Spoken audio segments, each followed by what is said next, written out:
الحمد لله رب العالمين والعاقبة للمتقين ولا عدوان إلا على الظالمين وأشهد أن لا إله إلا الله ولي الصالحين وأشهد أن محمدا إمام المتقين سيدنا وحبيبنا ونبينا مولانا محمد وعلى آله وصحبه أجمعين. بینندگان معزز و مکرم شبکه جهانی وصال حق، برادران و خواهران ارجمند، السلام علیکم و رحمت الله و برکاته. خدمت شما عزیزان و ارجمندان هستم در قسمت 123 برنامه احکام فقهی در پرتوی احادیث نبوی. این قسمتی از برنامه ما به ادامه دو قسمتی گذشته در مورد احکام و آداب و مسائل صدقات نفلی هست که در دو قسمت گذشته در مورد فضائل صدقات نفلی و حکم و حکمتی از او که و مراد از صدقه نفلی چه هست و چه وقت باید داده شود و افضل ترین صدقه نفلی کدام صدقه است. این احکام و مسائل و آداب را در روشنایی احادیث گهربار رسول اکرم صلی الله علیه و سلم در دو قسمت گذشته خدمت شما بیان کرده بودم و در این قسمتی از برنامه در مورد مبطلات صدقات نفلی که چه چیزها سبب می شود که اجر و ثواب صدقات نفلی را محو کند، از بین ببرد، و همچنین در مورد بعضی احکام متفرقات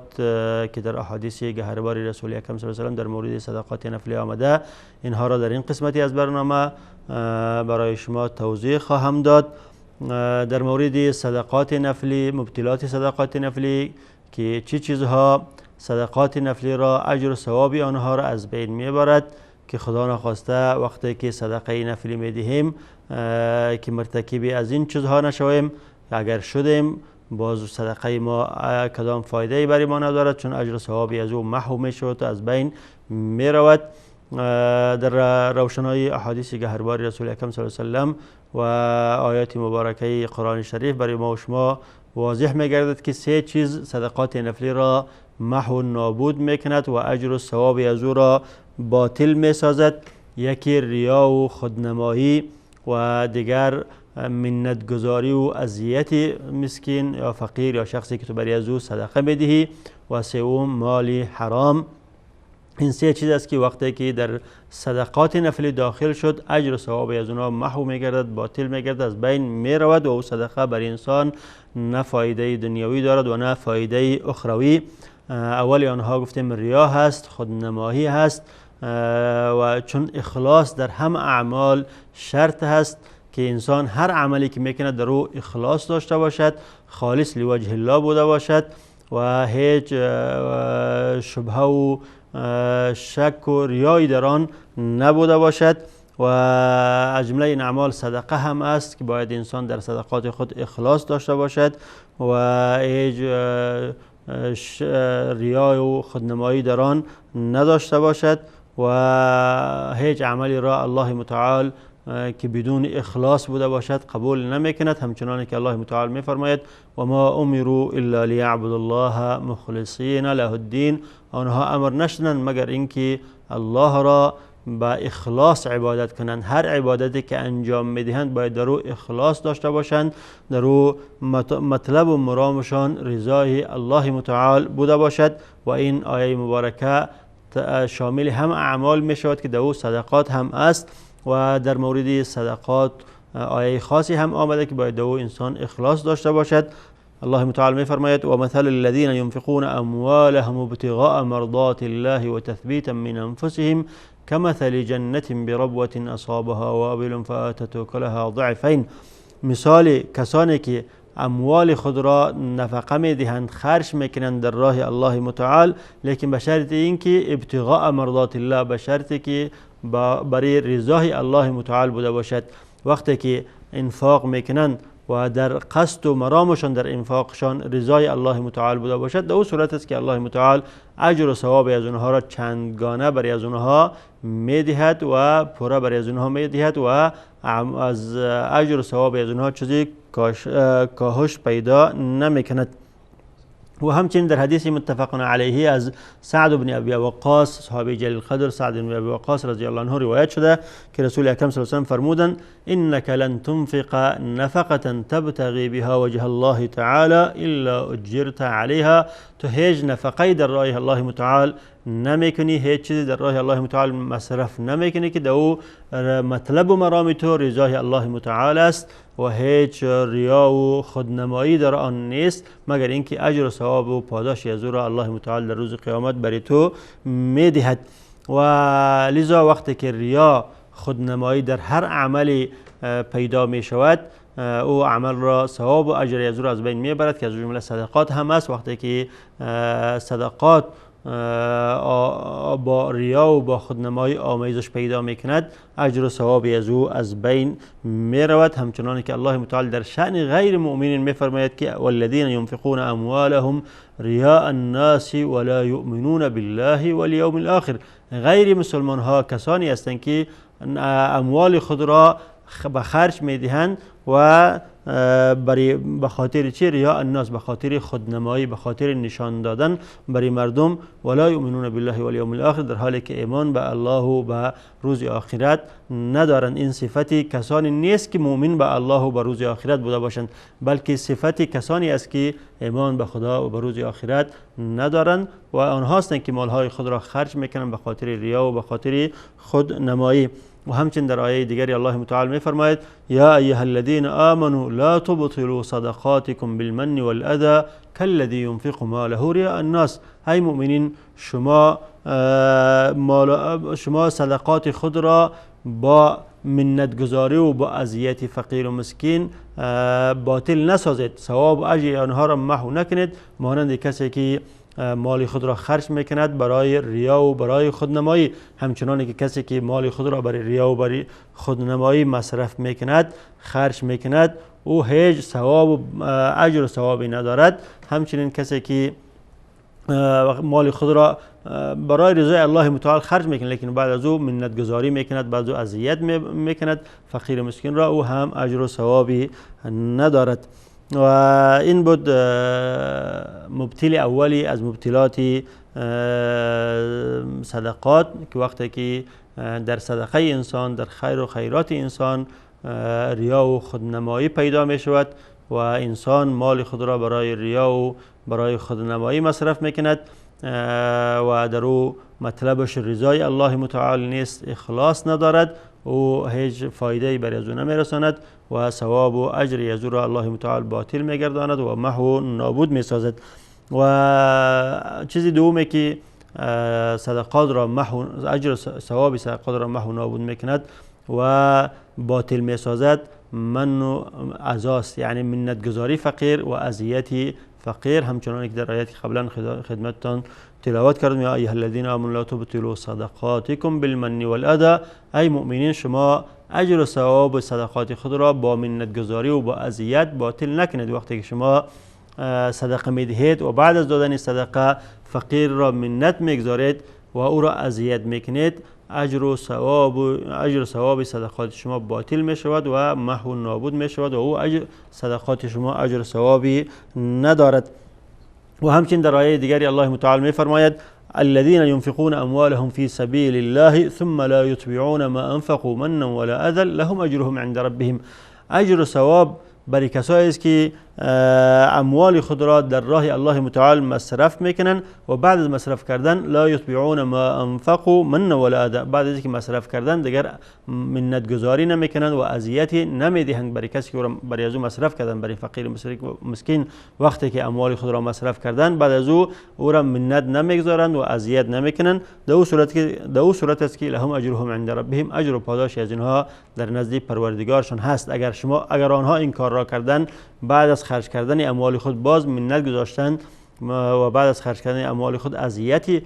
کردن برای فقیر مسکین، در اون صورت اجر و پاداشی برای از آنها نیست. و چیزی سومی که صدقات را باطل میکند، مال حرام است. مالی که صدقه‌ای که از مال حرام شود، خیر و خیراتی که از مال حرام داده شود و هیچ فایده ای ندارد، هیچ اجر و ثوابی برای انسان ندارد. امام مسلم رحمت الله علیه از عبدالله بن عمر رضی الله عنه روایت میکند که رسول اکرم صلی الله علیه و سلم فرمودند: لا تقبل صلاة بغیر طهور ولا صدقة من غلول.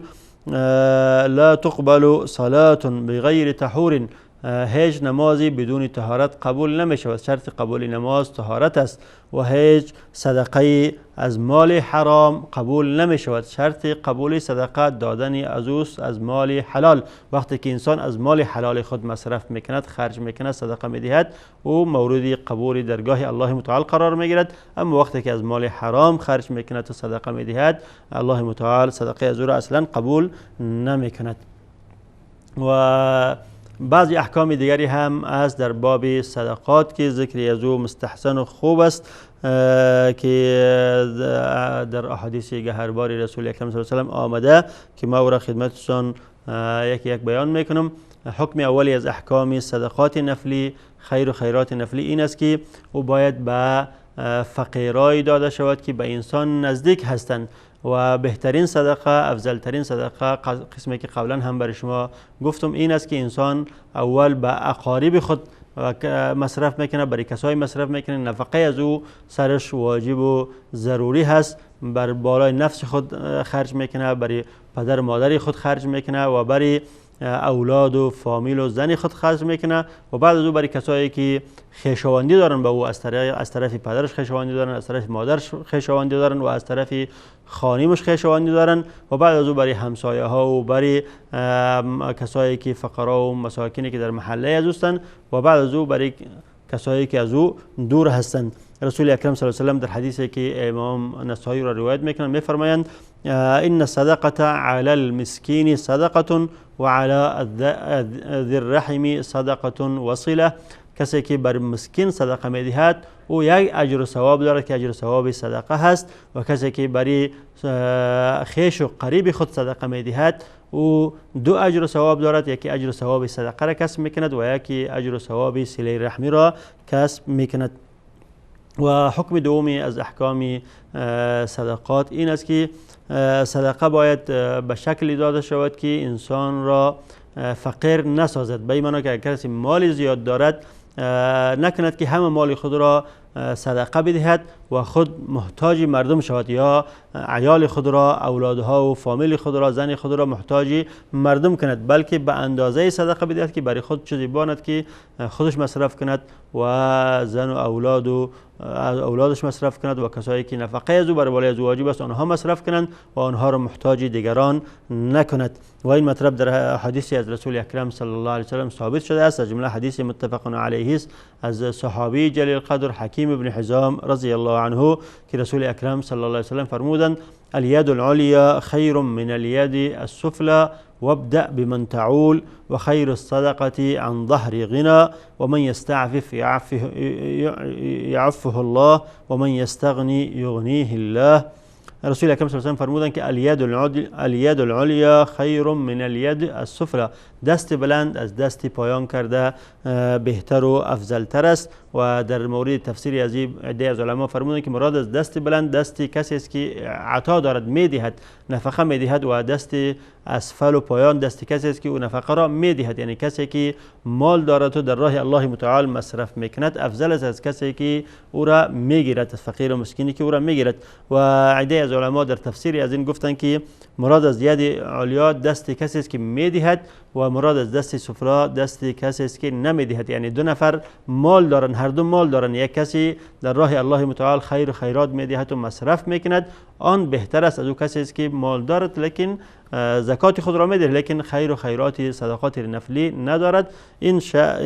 شخص اولی از این دومی که افضل و بهتر است. و عده از علما چنین تفسیر نمودند که مراد از ید علیا دست فقیر و مسکین است که دست خود را با وجود که فقیر و مسکین است دست خود را به طرف کسی دراز نمی کند و ید سفلا کسی است که فقیر و مسکین است لیکن دست خود را به هر کس دراز می کند خیر خیرات می طلبد. او کسی که فقیر و مسکین است با وجود که فقیر و مسکین دست خود را به کسی دراز نمی کند زبان خود را به کسی باز نمی کند او بهتر است از کسی که فقیر و نادار است و سوال می کند و از مردم می خواهد.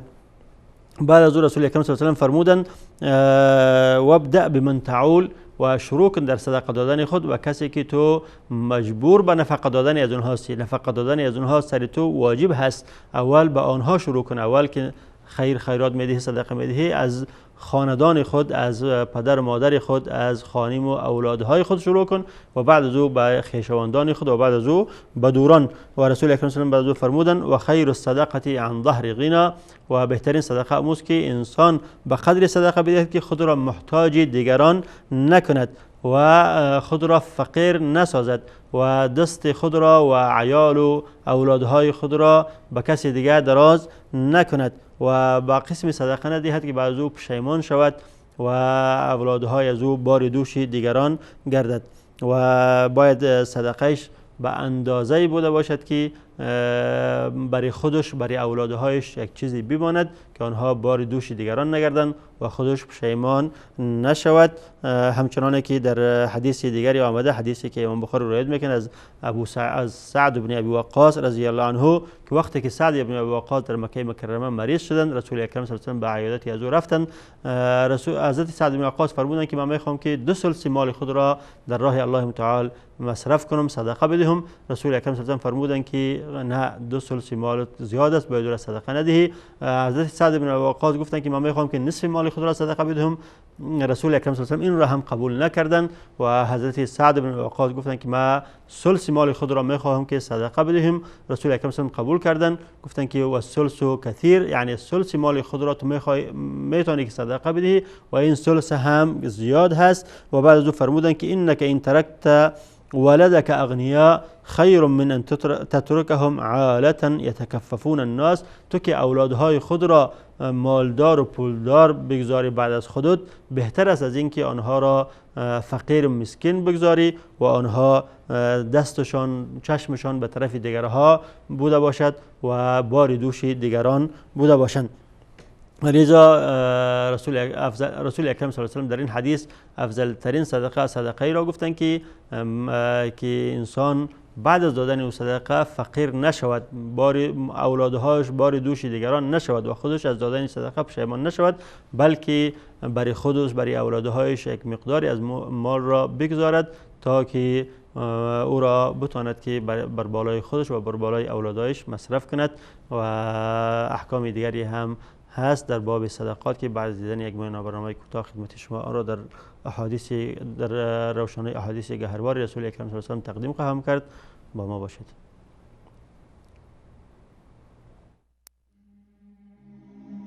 عمر خود را غنیمت شمارید. رسول الله صلی الله علیه و آله و سلم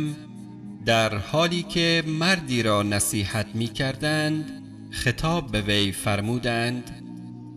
5 چیز را پیش از رسیدن به 5 چیز غنیمت بشمار: جوانیت را قبل از پیری و تندرستیت را قبل از بیماری و توانگری را قبل از تهیدستی و فراغت را قبل از گرفتاری و زندگیت را قبل از مرگ. عبدالله ابن مسعود رضی الله تعالی عنه می فرمودند من بدم می آید از انسانی که او را بیکار می بینم، نه به کار دنیا مشغول است و نه به کار آخرت. اللهم اصلح لنا ديننا الذي هو عصمة أمرنا ودنيانا التي فيها معاشنا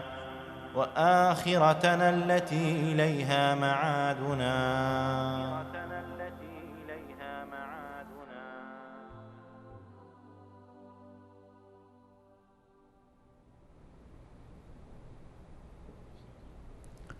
بسم الله الرحمن الرحیم با عرض سلام و احترامات مجدد خدمت شما عزیزان و ارجمندان هستم. قبل از میان برنامه خدمت شما عرض کردم که رسول اکرم صلی الله علیه و سلم بهترین صدقه و صدقه را گفتن که به خویشاوندان و به اقارب و به کسایی که در زیر کفالتی از او یا او مجبور به نفقه دادن از اونهاست برای از اونها داده شود، این بهترین صدقه و افضلترین صدقه هست. و همچنین رسول اکرم صلی الله علیه و سلم افضلترین صدقه او صدقه را گفتن که انسان بعد از دادن صدقه خود را محتاج دیگران نکند، بلکه به اندازه صدقه بدهد که برای خودش برای اولادهایش یک چیزی بباند که او محتاج دیگران نشود. اما در حدیث دیگری هم از رسول اکرم صلی الله علیه و سلم ثابت است و حدیث صحیح است که رسول اکرم صلی الله علیه و سلم افضل ترین صدقه را گفتند که اینکه انسان همه مال خود را در راه الله متعال مصرف کند و یک چیزی کمی برای خود بگذارد و دیگر مال خود را مصرف کند. و در بین حدیث قبلی یک نوع تعارض است. علما گفتند که این فرق میکند از شخصی به شخصی و از حالتی به حالتی. اگر شخصی ایمانش مثل ایمان ابوبکر صدیق رضی الله عنه بوده باشد، ایمان ابوبکری داشته باشد که وقتی که رسول اکرم صلی الله علیه و سلم ترغیب کردن به صدقه دادن، حضرت ابوبکر همه مال خود را آوردند پیش رسول اکرم صلی الله علیه و سلم گذاشتند و وقتی که از ایشان پرسان کرد که ماذا ترکت لک و لاهلک، که برای خودت و برای اهل عیالت چه گذاشتی، حضرت ابوبکر صدیق فرمودند که ترکت لهم الله و رسوله، ما برای خود و برای عالم فقط الله و پیغمبر را گذاشتم و محبت ایشان را گذاشتم و دوستی ایشان را گذاشتم و همه مال خود را آورده نزد رسول اکرم صلی الله علیه و سلم عرض کردم و صدقه دادم در راه الله متعال. کسی که این حالت داشته باشد و بعد از دادن صدقه هیچ پشیمانی در دل از او پیدا نشود و کسی که عیال نداشته باشد که بعد از او مجبور به سوال کردن شود، مجبور به دست دراز کردن دست خود به طرف دیگران شود، در او صورت برای از او افضل است که یعنی اگر اموال خود را همش در راه الله متعال مصرف میکند برای از او افضل و بهتر است. اما اگر کسی که بعد از مصرف کردن همه مال خود پشیمان شود، احساس پشیمانی در دل خود بکند، ایمانش به او اندازه نباشد که همه مال خود را در راه الله متعال مصرف کند و باز هیچ پشیمانی نکند، یا کسی که اهل و عیال داشته باشد که بترسد که بعد از این که همه مال خود را مصرف کرد اهل و عیال از او مبتلا به فقر میشوند و دست خود را به طرف دیگران دراز میکنند و بار دوش برای دیگران میشوند، در او صورت برای از او افضل و بهتر است که همه مال خود را مصرف نکند، بلکه یک قسمت مال خود را در راه الله متعال مصرف کند و قسمت دیگری خود را برای مصارف خود و برای مصارف اهل و عیال خود بماند. امام ابو داود و امام احمد رحمت الله علیهما و همچنین ابن حبان و حاکم روایت میکنند از حضرت ابو هریره رضی الله عنه که شخصی نزد رسول اکرم صلی الله علیه و سلم آمد و پرسان کرد یا رسول الله ای صدقه افضل، کدام صدقه افضل و بهتر است؟ رسول اکرم صلی الله علیه و سلم فرمودند جهد المقل وابدا بمن تعول، آن صدقه ای که برای خود انسان برای خود اما قدر چیزی بگذارد که کمترین کفایت، یعنی کمترین مالی برای خود بگذارد که کفایت روزمره از او شود و دیگر همه مال خود را در راه الله متعال مصرف کند، این بهترین صدقه هست. و بعد از او گفتن که وابدا بمن تعول، و تو در صدقه دادن شروع کو به کسی که تو مجبور به یا نفقه دادن از او هستی و نفقه دادن از اونها سر تو واجب است، باید صدقات نفلی را از آنها شروع کنی. و لذا رسول اکرم صلی الله علیه و آله در حدیث دیگر فرمودند سبق درهم 100,000 درهم، یک درهم در صدقه دادن از 100,000 درهم سبقت جسته. وقتی که صحابه کرام پرسیدند که چگونه، رسول اکرم صلی الله علیه و آله فرمودند که شخصی 2 درهم داره، یک درهم خود را برای خود نگاه میکند و درهم دوم خود را در راه الله متعال مصرف میکند، و شخص دیگری هم پول زیادی دارد، مثلا 1 میلیارد درهم دارد و فقط از اون پول زیادی خود 100,000 از او را مصرف میکند و باقی برای از او مال زیادی هم میماند. لیکن در این صورت کسی که 1 درهم مصرف کرده که نیمی مالی از او هست، ثواب و اجرش بیشتر است از کسی که 100,000 درهم مصرف کرده که مثلا ربع مالی از اوست یا از ربعش کمتر هست. لذا قسمی که گفتم کسی که ایمان کامل داشته باشد و هیچ شک و شبهه‌ای در دل از او پیدا نشود و هیچ پشیمانی در دل از او پیدا نشود و اولادهای نداشته باشد که بعد از مصرف کردن همه مالش یا قسمت بیشتری مالش اونها مجبور به سوال کردن شوند، در اون صورت افضل و بهتر است که اکثر مال خود را یا بیشترین مال خود را مصرف کنند در راه الله متعال. اما کسی که ایمانش به او اندازه نبوده باشد و در دلش ریب و شک پیدا شود و پشیمانی پیدا شود و اولادهایش مجبور به سوال کردن شوند، در اون صورت افضل و بهتر است که بیشترین مالش برای خود نگاه کند و یک قسمتی مالش را در راه الله متعال مصرف کند. و حکم دیگری از احکام صدقات این است که خانم هم میتواند که از مال خانه صدقه بدهد. مال خانه که او کسب شوهر است، که به واسطه کسب شوهر پیدا شده، خانم حق صدقه دادن را دارد و در این صورت به اجازه صاحب خانه که شوهر است ضرورت نیست اگر او رضایت داشته باشد. یعنی مجرد رضایت صاحب خانه که شوهر است کفایت میکند و وقتی که از مال خانه خانم هم صدقه میدهد، اجر ثوابی از او هم برای خانم میرسد و هم برای صاحب خانه و هم برای شوهر. و این مطلب در حدیثی که از متفق علیه است از ام المؤمنین عایشه صدیقه رضی الله عنها آمده که رسول اکرم صلی الله علیه و سلم فرمودند: اذا انفقت المرأة من بیت زوجها غیر مفسدة، وقتی که خانم از مال خانه شوهرش مصرف میکند، انفاق میکند، لیکن به شرطی که اون مال غیر مفسده باشد، مال فاسد نباشد. نه که طعام مثلا خراب شدگی را مصرف کند، کالای پوسیدگی را در راه الله متعال مصرف کند، بلکه چیزی بدهد که او قابل استفاده باشد، طعام باشد یا لباس باشد، هر چیزی که از خانه شوهر انفاق میکند مصرف میکند فاسد نباشد بلکه قابل استفاده باشد. در اون صورت کان لها اجرها بما انفقت، با آنچه که این خانم مصرف کرده از خانه شوهرش اجرش برش میرسد. ولزوجها اجره بما اکتسب، و اجر و ثواب برای شوهرش هم میرسد به خاطری که او صاحب کسب است، او است که کسب کرده و کسب و کار کرده و مال را یا مصارف را داخلی خانه میکند. وللخازن مثل ذلك، و خازن هم کسی که صاحب خزانه است در خانه، او هم اجر ثواب خود را میگیرد. ولا ينقص بعضهم من اجر بعض شيئا، هیچ یک از آنها اجر ثواب دیگرها نمیکاهد و کم نمیکند، هر یکی اجر و ثواب خود را به طور کامل و مکمل میگیرد. و این هم گفتیم به شرط این است که ضرری بر صاحب خانه شوهر نرسد و شوهر رضایت خود را ظاهر کند و اجازهش در هر بار شرط نیست که در هر بار خانم اجازه بگیرد، بلکه مجرد رضایت از او یک بار کفایت میکند. و همچنین نفقه به شکلی نباشد که عیالی از او گشنه بمانند، بلکه به اندازه باشد که از خارج از نفقه و از خرج و مصرف عیالش بوده باشد. و حکم دیگری از احکام صدقات این است که انسان میتواند که از طرف مرده هم صدقه بدهد. وقتی که انسان از طرف مرده، چه پدرش است، چه مادرش است، چه خانمش است، چه شوهرش است، چه پسرش است، چه خویش و اقاربی از اوست، چه استاد و شیخی از اوست و چه رفیق و اندوالی از اوست، از طرف هر کسی که صدقه میدهد اجر و ثواب از او هم برای متصدق کسی که صدقه میده برای ازی میرسد و هم برای میت و مرده که در قبر هست برای از او هم اجر و ثوابش میرسد. امام بخاری رحمت الله علیه از ام المؤمنین عایشه صدیقه رضی الله عنها روایت میکند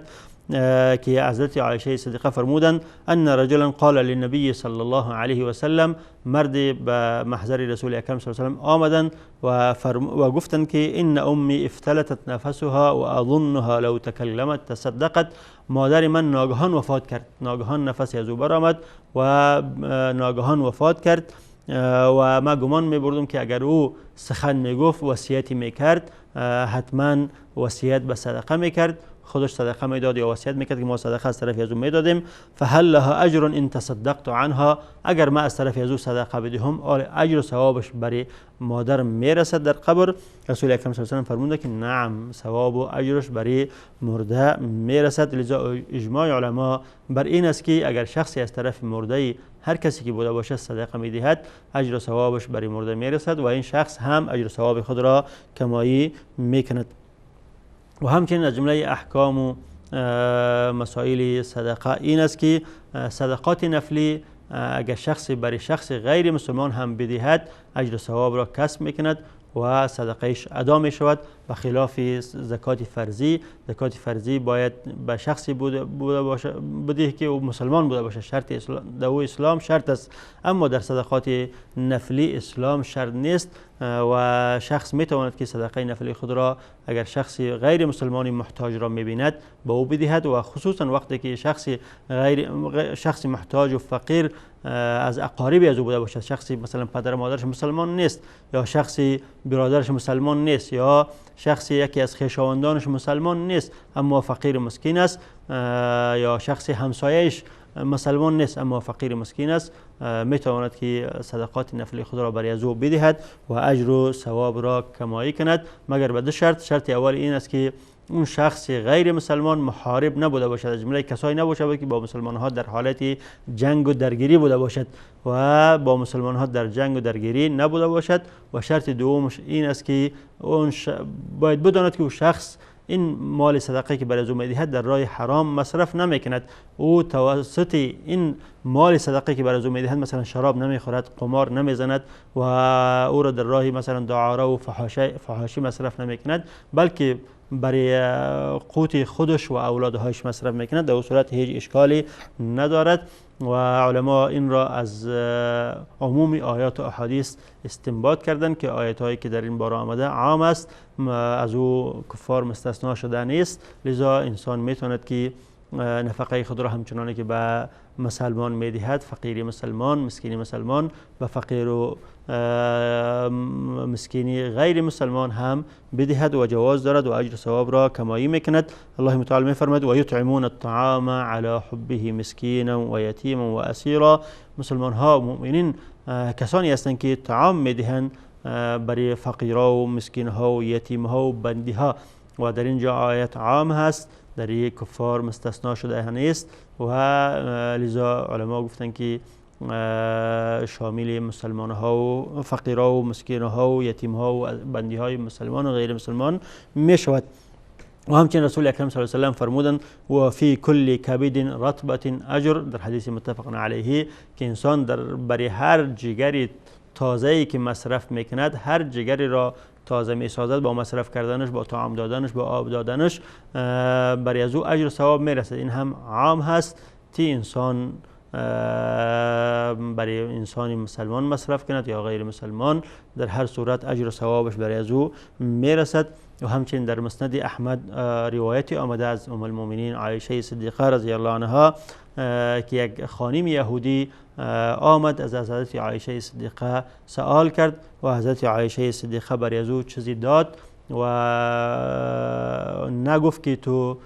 مثلا یهودی هستی، صدقه دادن برای تو جواز نداره، بلکه صدقه از خانه بیرون کرد برای این خانم یهودی داد و این خانم یهودی برای از دعا کرد، گفت اعاذک الله من عذاب القبر، الله متعال تو را از عذاب قبر نجات بدهد. و وقتی که رسول اکرم صلی الله علیه و سلم به خانه تشریف آوردند، این حکایت را ام المؤمنین عایشه صدیقه به ایشان کردند و حضرت رسول اکرم صلی الله علیه و سلم انکار نکردند، بلکه این کردار حضرت عایشه را تصدیق کردند و گفتند که این کاری خوبی هست. لذا صدقه دادن برای غیر مسلمان ها هم جواز دارد و خصوصا وقتی که انسان فقیر و مسکین غیر مسلمان از همسایگان انسان باشد، از اقارب و خویشاوندان انسان بوده باشد. و در اینجا وقتی برنامه ما به پایان رسیده، تا به دیدار آینده با شما الله حافظی میکنم و ان شاء الله مسائل متبقیه این باب را در قسمت آینده در روشنایی حدیث رسول اکرم صلی الله علیه و خدمت شما بیان خواهم کرد. تا با وقت الله حافظ و نگهبانتان. و السلام علیکم و رحمت الله و برکاته.